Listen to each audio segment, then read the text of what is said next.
warrior mentality, this attitude of faith, knowing that you've been equipped and empowered, then all the forces of darkness cannot stop you.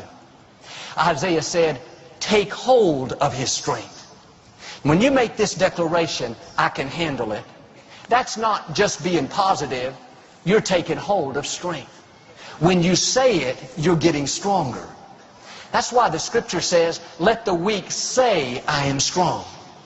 If you're always talking about the problem, I can't stand this job, this professor is so difficult, I'll never pass his course, my loved one didn't make it, I don't know what I'm going to do, all that's doing is draining you. When you talk defeat, strength is leaving, energy is leaving, creativity is leaving. Quit letting those things overwhelm you. You are not a victim, you are a victor. If it came your way, you can handle it. You are ready for it and equal to it. And if you'll stay in agreement with God, He will take what's meant for your harm and He will use it to your advantage. That difficulty won't defeat you, it will promote you. I read about this businessman. He had worked for a large home improvement company for over 30 years. They had retail stores all over the country, and he had helped build it from the ground up. But one day they had this corporate restructuring. They decided that they no longer needed him. And of course, he was disappointed. It didn't seem fair. But instead of sitting around nursing his wounds, thinking about what he lost, he had the attitude, I can handle it. This is not going to defeat me, it's going to promote me. In difficult times, you have to remind yourself that that is not a surprise to God. God is not up in the heavens scratching his head saying, oh man, he got laid off. That messed everything up. Oh, she got diagnosed with cancer.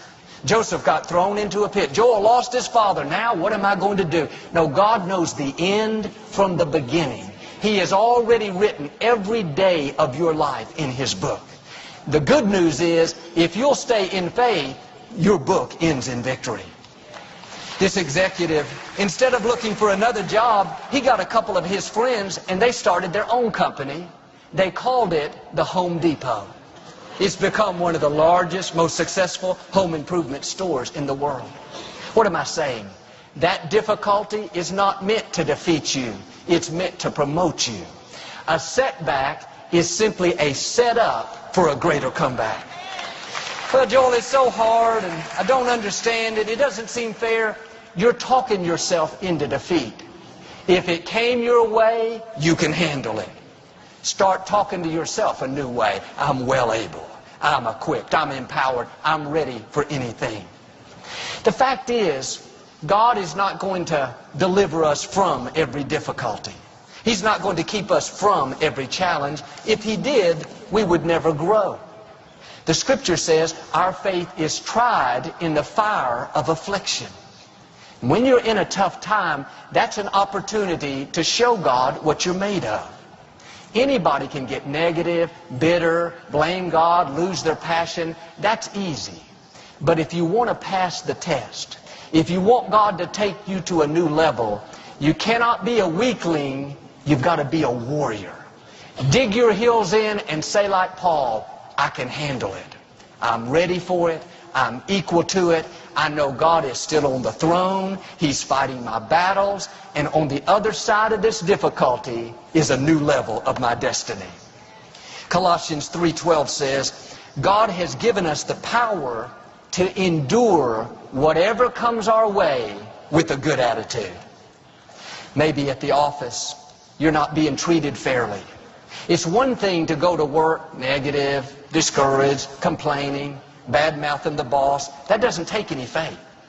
But if you want to pass the test, you've got to go to work with a smile on your face, with a good attitude, being good to people, doing more than you have to. At your house, maybe your spouse is not treating you the way they should.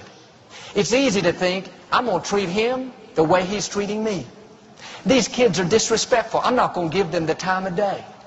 But if you want to pass the test, you've got to be good to people even when they're not being good to you. You've got to do the right thing when the wrong thing is happening. See it as an opportunity to grow. Every time you do the right thing, a blessing will follow. When you take the high road, there will always be a reward. But too often, the mistake we make is we're constantly telling ourselves, it's not fair, it's not right. When they change, when it improves, then I'll have a better attitude. No, you've got to make the first move. You do your part, and God will do His part. Quit worrying about God changing another person, and first allow God to change you. Is there something you're letting overwhelm you? You think it's too much? Why don't you get up every morning and make this simple declaration? God, I want to thank you that I can handle anything that comes my way today. I can handle a difficult boss. I can handle getting stuck in traffic. I can handle my plans not working out. Lord, thank you that I'll have a good attitude.